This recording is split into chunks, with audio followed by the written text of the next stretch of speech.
இந்த உபனிஷத் மடத்துக்கு வந்த பெரியவா போனார். அந்த உபனிஷத் மடத்துக்கு அந்த கேரளா சீஃப் மினிஸ்டர் வந்தார். இப்போ அவர்கிட்ட மழையை பத்தி எல்லாம் கேட்டான்.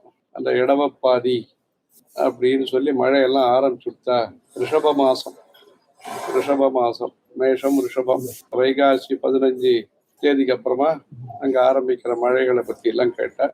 எல்லாம் சொன்னார் அவர். இல்ல அந்த சந்தர்ப்பத்துல தான் அந்த ஞாயிற்றுக்கிழமையை பத்தியும் சொன்னார். அந்த உபனிஷத் மடத்துல முன்னாடி ஒரு கட்டடம், 2 3 ரூம் இருக்கும். அங்க ஓட்டு கட்டடம் முன்னாடி. அப்பதான் இந்த ஞாயிற்றுக்கிழமைகள்ல, அப்போ ஞாயிற்றுக்கிழமை மழையும் பெஞ்சது. அந்த மழையில தான் அவர் வந்தார். அந்த கேரளா சீஃப் மினிஸ்டர் வந்தபோது மழை வந்தார்.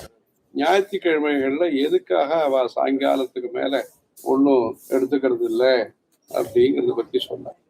இந்த பார்ட்டிஷன் நடந்த போது ரொம்ப ஜனங்கள் சிரமப்பட்டா, அந்த மாதிரியான சிரமங்கள் மேற்கொண்டு வரக்கூடாது அப்படிங்கிறதுக்காக இவாளாக ஏற்படுத்தின்ற ஆகார நியமம்.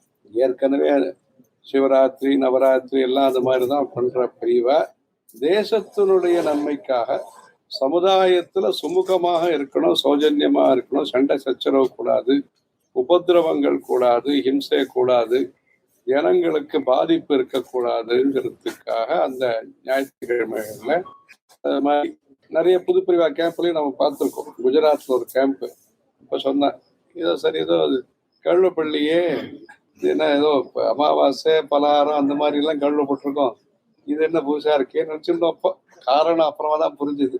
இது நம்ம குஜராத்ல 1980s பார்த்தது. அப்போ பூஞ்சான ஒரு இடம், அங்க புதுப்பிரிவா இருந்தா. இப்போ எந்த ஒரு நல்ல தாற்பயத்துக்காக கிராமமா பெரியவாள்லாம் சஞ்சாரம் பண்ணி தீர்த்தம் கொடுத்து விபூதி குங்கும பிரசாதம்லாம் கொடுத்து உபன்யாசங்கள்லாம் பண்ணி முன்னாளோ அதுல என்ன பண்ண முடியுமோ இந்த காலத்தினுடைய சக்தி, இந்த காலத்தினுடைய தேவையை பொறுத்து நல்ல காரியம் பண்ணி தர்மோ ரட்சதி ரட்சிதகான்னு தர்மத்துக்காக யாரும் செய்யறதுக்கு குருவர்களையும் திருவர்களையும் சிந்திப்போம்.